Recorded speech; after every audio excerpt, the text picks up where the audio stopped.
अस्सलाम वालेकुम। Chapter number 7 circular motion and gravitation का आज जो है वो आखिरी लेक्चर है। और इस लेक्चर के अंदर जैसे कि हमने कहा था कि मास ऑफ अर्थ को जो है वो कैलकुलेट करेंगे। बेसिकली उसकी डेरिवेशन है एक, और डेरिवेशन के बाद जो है वो आखिर में वैल्यूज़ पुट करनी और जो है हमारे पास मास ऑफ अर्थ आ जाएगा। और ये जो है न्यूटन लॉ ऑफ ग्रेविटेशन जो कि पीछे हमने पढ़ा, उसी को यूज़ करते हुए जो हम लोग निकालेंगे। और ये एक काफ़ी बड़ा जो है वो कारनामा है कि हम ज़मीन पे बैठे बैठे जो है वो इस ज़मीन का बग़ैर किसी तराजू, बग़ैर किसी फ़िज़िकल बैलेंस और बग़ैर किसी अपरेटस के सिर्फ़ और सिर्फ एक थ्योरी और एक फार्मूले की मदद से जो है वो कैलकुलेट करके दिखाएंगे। और इसी चीज़ का नाम जो है वो फ़िज़िक्स है कि आपको जादू करके दिखाया।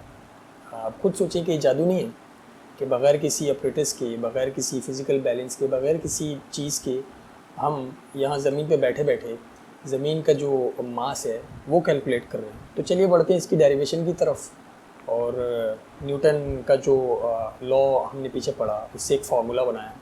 उसी फार्मूले को यूज़ करते हुए जो इसका ज़मीन का मास है वो कैलकुलेट करके दिखाते हैं। जी, तो यहाँ से डेरिवेशन स्टार्ट करते हैं। और डेरिवेशन से पहले ये कुछ कंसिडरेशन है, इसको भी पढ़ लेते हैं। Consider a body of mass m placed on the surface of earth. अब यहाँ पे हमने दो मासेस को जो है वो कंसिडर किया है, चूँकि न्यूटन के फार्मूले के अंदर दो मासेस होते हैं, एक m1 और एक m2।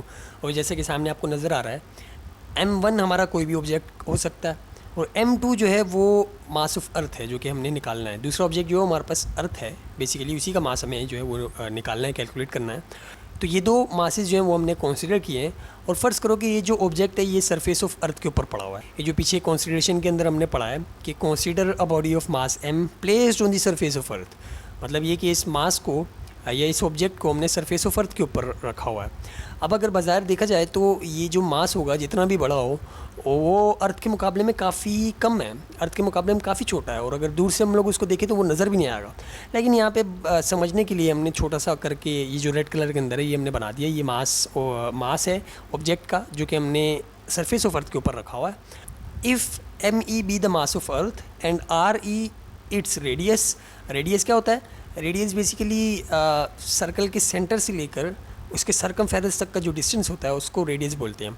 अब यहाँ पे भी ये जो स्फीयर है हमारा अर्थ, इसके सेंटर से लेकर जो एंड पॉइंट तक होगा इसका, ये मतलब आखिरी जो पॉइंट होगा या ये जो इसका कॉर्नर है, ये सरकमफेरेंस है, यहाँ तक का जो डिस्टेंस होगा ये रेडियस ऑफ अर्थ कहलाएगा।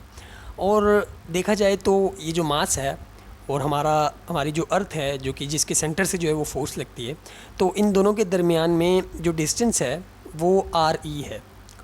If m be the mass of earth and r its radius, then the force with which earth attracts the object towards its center is given by the equation।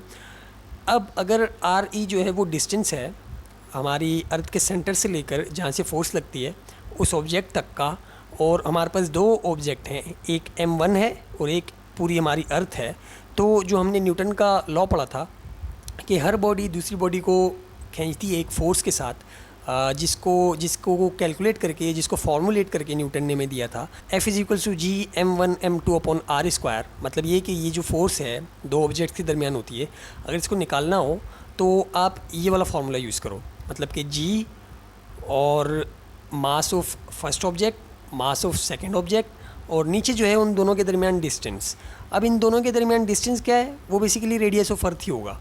क्यों? क्योंकि Newton का जो ये formula है इसके लिए जो ये r हम लोग निकालते हैं ये सेंटर से सेंटर तक का डिस्टेंस होता है। एक ऑब्जेक्ट के सेंटर से दूसरे ऑब्जेक्ट के सेंटर तक का डिस्टेंस स्मॉल r कहलाता है।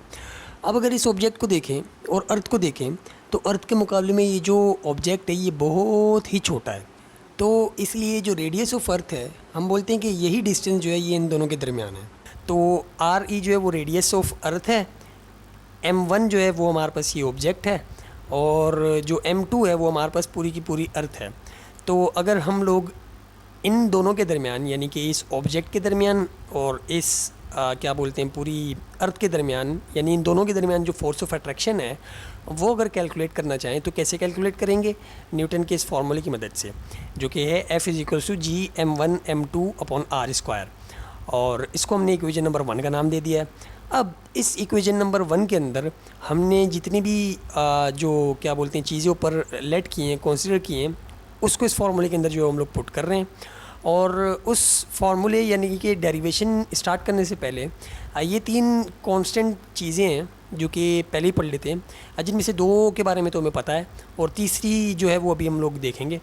सबसे पहली चीज़ है जी, जिसका हमें पता है कि इसकी जो वैल्यू होती है वो कांस्टेंट होती है और वो 9.8 मीटर पर सेकंड स्क्वायर है, जो कि एक्सेलरेशन ड्यू टू ग्रेविटी है। दूसरी चीज़ कैपिटल जी है, और जिसको हम ग्रेविटेशनल कांस्टेंट का नाम दिया था पिछले हमारे लेक्चर के अंदर। फोर्स जब निकाल लेते हम लोग, न्यूटन का फार्मूला जो है वो निकाल लेते, ड्राइव कर रहे थे, तो उसके अंदर ये कैपिटल जी कांस्टेंट आया था जब हमने प्रोपोर्शनलिटी का साइन आया था, और क्या बोलते हैं इज इक्वल टू और एक कांस्टेंट आया था, तो ये वो वाला कांस्टेंट है और इसकी वैल्यू है 6.67 एक्सपोनेंट माइनस का 11 न्यूटन मीटर स्क्वायर अपॉन के जी स्क्वायर। ये 2 के बारे में तो हमें पता था। तीसरा जो यहाँ पे एक चीज़ यूज़ होगी जो आगे मास ऑफ अर्थ कैलकुलेट करने के काम आएगी, वो रेडियस ऑफ अर्थ है, और रेडियस ऑफ अर्थ जो है वो है 6.4 एक्सपोनेंट 6 मीटर। ये तीनों चीज़ें आगे इसकी कैलकुलेशन के अंदर काम आएंगी, इसलिए हमने इसको पहले ही पढ़ लिया। अब जो हमने इक्वेशन नंबर 1 बनाई थी, ये जो f is equals to G m1 m2 upon R square थी, इसके अंदर जो ऊपर कॉन्सिडरेशन के अंदर हमने चीज़ें लेट की थी, जैसे m1 के लिए हमने m जो है वो रिप्रेजेंट किया था मास को, और m2 के लिए me लिखा था, ये जो स्मॉल r है इसके लिए re लिखा था, यानी कि रेडियस ऑफ अर्थ। इन सब चीज़ों को जो है वो हम लोग इक्वेशन नंबर 1 में डाल लें, और इक्वेशन नंबर 1 के अंदर ये सारी वैल्यूज़ डालने के बाद जो हमारे पास नया एक फार्मूला आएगा, ये नई एक इक्वेशन आएगी, वो क्या आएगी, f is equals to G m1 की जगह m यानी कि ऑब्जेक्ट का मास, m2 की जगह मास ऑफ अर्थ जो कि हमें कैलकुलेट करना है me, और अपॉन में जो है वो re यानी कि स्मॉल r की जगह जो है कैपिटल R और e यानी कि रेडियस ऑफ अर्थ और इसका स्क्वायर, क्योंकि उसके ऊपर भी स्क्वायर था। तो f is equals to G small m capital me और अपॉन कैपिटल re का स्क्वायर। अब according to Newton second law of motion हमें पता है कि फोर्स जो होती है वो ma की इक्वल होती है, यानी कि मास इनटू एक्सेलरेशन की इक्वल होती है। And here the force of attraction is equals to the weight, यानी कि यहाँ पे जो फोर्स ऑफ अट्रैक्शन है, मतलब अर्थ जो फोर्स लगाती है किसी भी ऑब्जेक्ट्स के ऊपर, वो हमने पीछे पढ़ा था कि वो वेट की फोर्स की इक्वल होती है।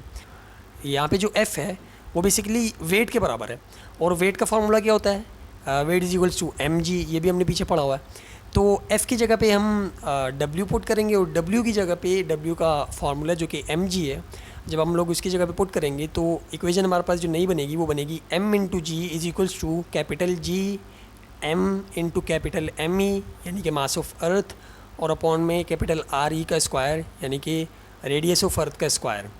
अब नेक्स्ट स्टेप में अगर हम लोग देखें तो m और m सेम प्लेसेस के ऊपर है, मतलब न्यूमरेटर के अंदर है दोनों साइडों के अंदर, तो ये आपस में कैंसिल हो जाएंगे, यानी कि m और m आपस में कैंसिल हो जाएंगे। और अगर ऐसे नहीं समझ में आ रहा तो ये जो m है लेफ्ट हैंड साइड पे g के साथ मल्टीप्लाई हो रहा है, जब ये इज इक्वल टू का साइन क्रॉस करेगा और राइट हैंड साइड पे जाएगा तो पूरी राइट हैंड साइड के साथ जो है वो डिवाइड हो जाएगा, और डिवाइड होगा तो m नीचे और m ऊपर तब भी कैंसिल हो जाएगा, तो इसलिए पहले ही हमने इसको कैंसिल कर दिया है। और ये जो नीचे आर ई का स्क्वायर है ये पूरी राइट हैंड साइड से डिवाइड हो रहा है, जब ये इज इक्वल टू का साइन क्रॉस करके लेफ्ट हैंड साइड पे जाएगा तो वहाँ पे g बचा हुआ है, ये g के साथ मल्टीप्लाई हो जाएगा। तो इसके बाद जो हमारे पास नई इक्वेशन बनेगी वो बनेगी g इंटू आर ई का square is equals to G M E.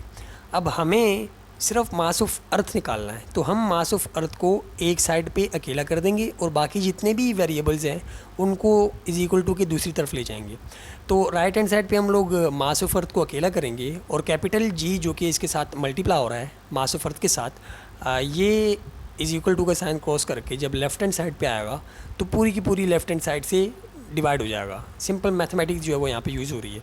अब इसी इक्वेशन को जो है अगर हम लोग पलट के लिख दें, यानी कि राइट हैंड साइड को इधर लेफ्ट हैंड साइड पे ले आएँ और पूरी लेफ्ट हैंड साइड को जो है वो राइट हैंड साइड पे ले जाएँ, तो हमारे पास जो इक्वेशन बनेगी वो बनेगी mass of earth is equals to G into R E का स्क्वायर अपॉन कैपिटल जी। और ये डेरिवेशन शुरू करने से पहले पीछे ही हमने इन तीनों की वैल्यूज़ जो हैं वो देख ली थी कि इन तीनों की वैल्यूज़ क्या हैं। जी की वैल्यू जी थी वो 9.8 मीटर पर सेकेंड स्क्वायर है, कैपिटल जी की वैल्यू जो है वो 6.67 एक्सपोनेंट माइनस का 11 न्यूटन मीटर स्क्वायर पर केजी स्क्वायर है।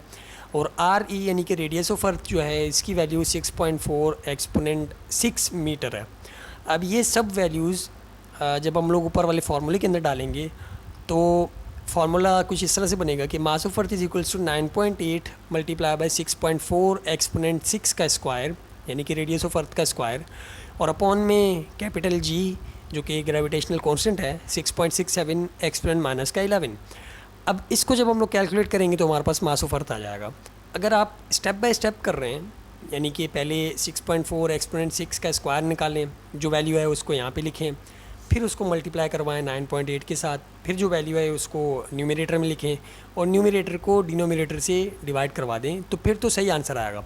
लेकिन अगर डायरेक्ट आप कैलकुलेटर के अंदर ये पूरी की पूरी वैल्यू लिखेंगे तो आपको इस तरह से लिखनी पड़ेगी कि सबसे पहले ब्रैकेट डालेंगे, फिर ब्रैकेट के अंदर 9.8 मल्टीप्लाई बाय 6.64 एक्सपोनेंट 6 का स्क्वायर, फिर ब्रैकेट क्लोज।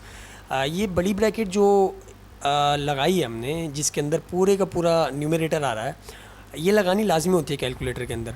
ब्रैकेट लगाने का मकसद ये है कि पूरे के पूरे न्यूमरेटर को आपने पूरे के पूरे डिनोमिनेटर के साथ जो है वो डिवाइड करवाना होता। अगर ये ब्रैकेट हटाएंगे तो वो बोर्ड मास का यहाँ पे रूल जो है वो वायलेट हो जाएगा। बोर्ड मास बेसिकली मैथ्स का एक रूल है और वो मैथ्स के अंदर होता है। चूँकि फ़िज़िक्स भी मैथ्स का एक हिस्सा है तो इसके अंदर भी हम लोग इस्तेमाल करते हैं और बोर्ड मास शायद आप लोगों ने पढ़ा भी होगा।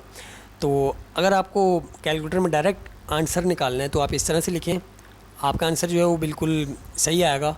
और आंसर क्या आएगा, mass of earth is equals to 6.018 exponent 24 kg। अब जिन्होंने साइंटिफिक नोटेशंस नहीं पढ़ी हुई, जिनको नहीं पता कि बड़े बड़े नंबर्स को किस तरह से कंप्रेस करके छोटे नंबर्स में जो है तब्दील कर दिया जाता है, उनको ये नंबर कुछ मतलब समझ में नहीं आ रहा होगा। मतलब बोल रहे होंगे कि ये छोटा सा नंबर है कोई, लेकिन अगर देखा जाए, हम साइंटिफिक नोटेशन की डिटेल में नहीं जाएंगे, लेकिन इस नंबर को देखते हैं कि ये कितना बड़ा है।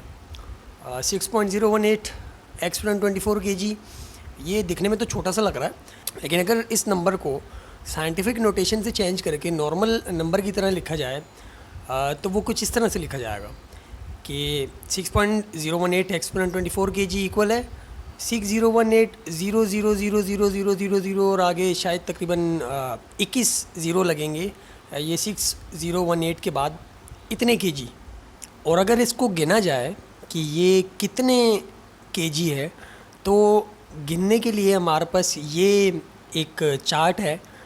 मिलियन क्या होता है कि पहला जो नंबर हो उसके बाद 6 ज़ीरो, मतलब पहला नंबर अगर 1 है तो वो 1 मिलियन है, आगे 6 ज़ीरो हैं यानी कि 6 डिजिट्स हैं तो वो 1 मिलियन है। इसी तरह पहले नंबर के बाद अगर 9 ज़ीरो हैं तो वो 1 बिलियन होता है। अगर यहाँ पे 1 है शुरू में तो वो 1 बिलियन होगा, 2 होगा तो 2 बिलियन होगा, 3 होगा तो 3 बिलियन होगा। इसी तरह अगर पहले नंबर के बाद, पहले डिजिट के बाद 12 ज़ीरो हों तो वो ट्रिलियन होता है, 15 हो तो क्वाड्रिलियन होता है, 18 हो तो क्विंटिलियन होता है, और 21 हो तो सेक्सटिलियन होता है, 24 हो तो सेप्टिलियन होता है। तो अगर हम लोग यहाँ पे देखें तो हमारे पास पहला जो यहाँ पे नंबर है वो 6 है, और 6 के आगे कितने डिजिट हैं, 1 2 3 4 5 6 7 8 9 10 11 12 13 14 15 16 17 18 19 20 21 22 23 24। और अगर गिनने नहीं है तो एक्सपोनेंट की वैल्यू देख लें, वो 24 थी, तो इसका मतलब कि डिजिट जो होंगे वो भी तो 24 होंगे। 6 के बाद नंबर ऑफ़ डिजिट जो होंगे वो 24 होंगे। तो इसका मतलब कि मास ऑफ अर्थ जो है वो 6 सेप्टिलियन केजी है। मतलब ये कि बिलियन से भी आगे, ट्रिलियन से भी आगे, क्वाड्रिलियन से भी आगे सेप्टिलियन है। और इससे आपको अंदाज़ा हो गया होगा कि कितना बड़ा जो है इस अर्थ का जो है वो मास है। जी, तो ये थी एक छोटी सी डेरिवेशन और जिसके ज़रिए से हमने एक बहुत बड़ा काम जो है वो किया। ज़मीन का जो मास है वो कैलकुलेट किया, और इसके साथ ही जो है चैप्टर नंबर 7 जो है वो ख़त्म हुआ, और अगले लेक्चर से जो है वो चैप्टर नंबर 8 स्टार्ट करेंगे। तो आज के लिए इतना ही, मिलते हैं अगली वीडियो में, तब तक के लिए अल्लाह हाफ़िज़।